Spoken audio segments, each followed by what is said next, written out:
Hi, Miss Edwards friends. Thank you for joining me for another story time. Today's story is the rooster who went to his uncle's wedding. And you can see I have my friend Rooster right here with me. Have you ever been to a wedding? It can be a lot of fun for the people attending, but a lot of work for the grown-ups who had to put it on.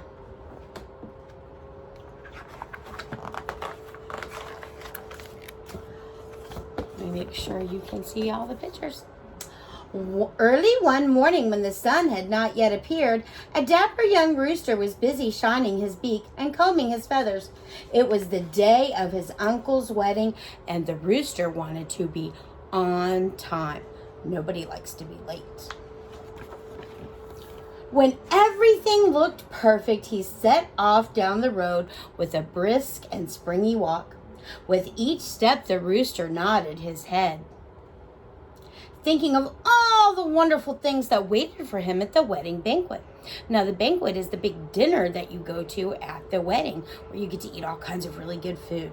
You can see what the rooster was hoping was going to be there. Cake and fruit, ice cream, tamales, bread. Which one is your favorite?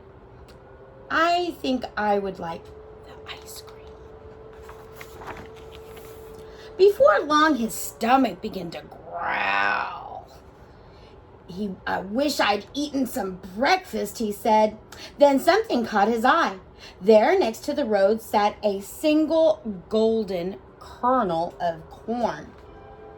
Perfect, the rooster thought. But when he got closer, he could see the kernel was lying in a puddle of mud. If he were to eat it, he would get his beak all dirty.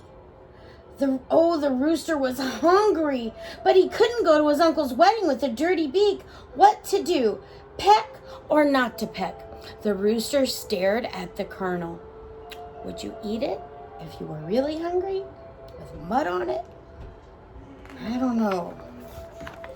Then, with one sharp peck, he gobbled it down and wound up with a beak full of mud. Oh, now what is he gonna do? So the rooster looked around quickly for someone who could help him. First, he noticed the grass growing on the other side of the road. So the rooster said to the grass, "Dear grass, velvety grass, won't you please clean my beak so that I can go to my uncle's wedding?" But the grass answered, "No, I won't. Why should I?" He wasn't very friendly grass. The rooster looked around to see if there was anyone else who could help him. Just then he saw a lamb grazing in the field. Maybe he could scare the grass into helping him. So he asked, "Dear lamb, woolly lamb, please eat the grass that won't clean my beak so that I can go to my uncle's wedding." But the lamb answered, "Bah! No, I won't. Why should I?" Not a very nice lamb. The rooster strutted back and forth in dismay.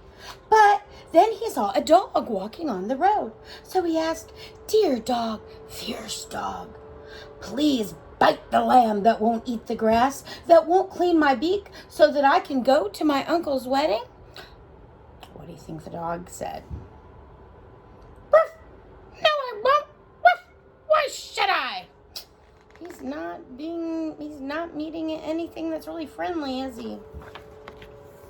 Well, the rooster was not one to give up.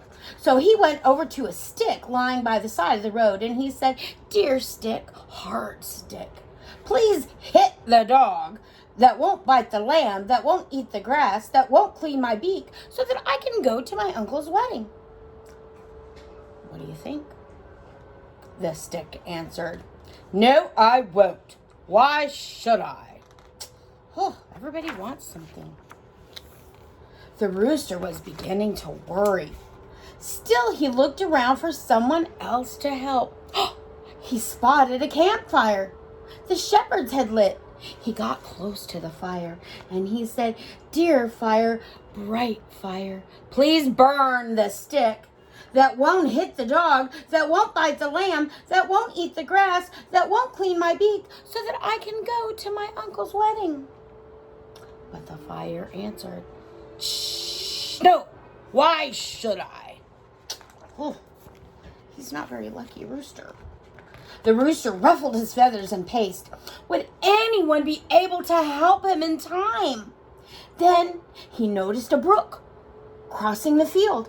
He bent over and whispered as sincerely as he could, Dear water, clear water, please put out that fire that won't burn the stick, that won't hit the dog, that won't bite the lamb, that won't eat the grass, that won't clean my beak so I can get to my uncle's wedding.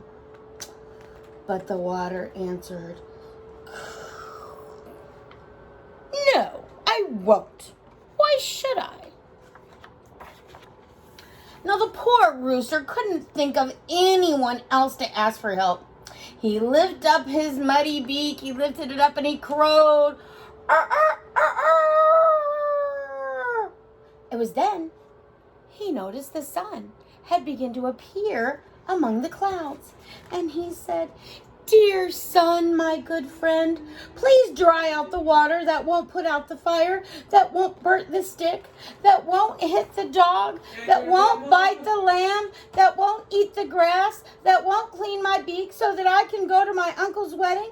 And the sun answered, Of course I will. Every morning you greet me with your bright song, my friend. I will gladly dry out that water. Now, what do you think the rooster's song is? What song does he sing in the morning to wake up the farmer?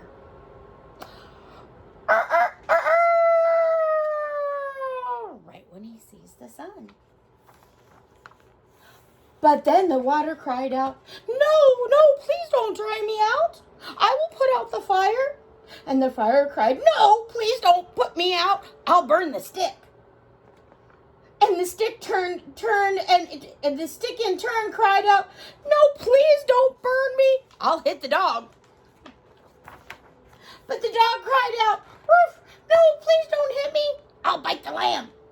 So the lamb quickly cried out, No, please don't bite me. I'll eat the grass. But the grass cried out very loudly, No, don't eat me. I'll clean the rooster's beak. And before you know it, the rooster's beak shone as bright as the day. So the rooster said goodbye to everyone with a happy cock-a-doodle-doo and went on his way to his uncle's wedding. He walked with a brisk and springy walk, making sure to get there in plenty of time for the banquet. So it took a lot of different things and animals for him to talk to before he found someone that could solve his problem. But he didn't give up, did he? He finally figured out how to do it. Now, the author of this book, her name is Alma Flor Ada, and she was born in Cuba in her grandmother's big old house. Her grandmother was a teacher and also a great storyteller. She told Alma Flor many different kinds of stories that she made up about the stars, about the letters, and about older times and other places. She could make up stories to explain anything. Her grandmother also told Alma Flor traditional stories. That is, stories that have been told for many years from parents and grandparents to children. The rooster who went to his uncle's wedding was one of those stories. Sometimes when telling the story, Alma Flor's grandmother changed the character of the sheep into a goat, a horse, or a cow, depending on what animal was around at the time. Years later, the story became a favorite of Alma Flor's own children. Now, the illustrator, Claudia Legnazzi, who's the one who drew the pictures, she was born in Argentina in 1956. She studied painting at the National School of Fine Arts and has worked as a children's book illustrator for a long time. In 1993, she moved to Mexico, where she illustrated books for many different publishers, and in 2004 moved back to Argentina. She continues to illustrate stories written by different authors and also writes and illustrates her own books. So neither one of these women, the author or the illustrator, was from the United States. Thank you for joining me for story time today. I hope you guys have a great day.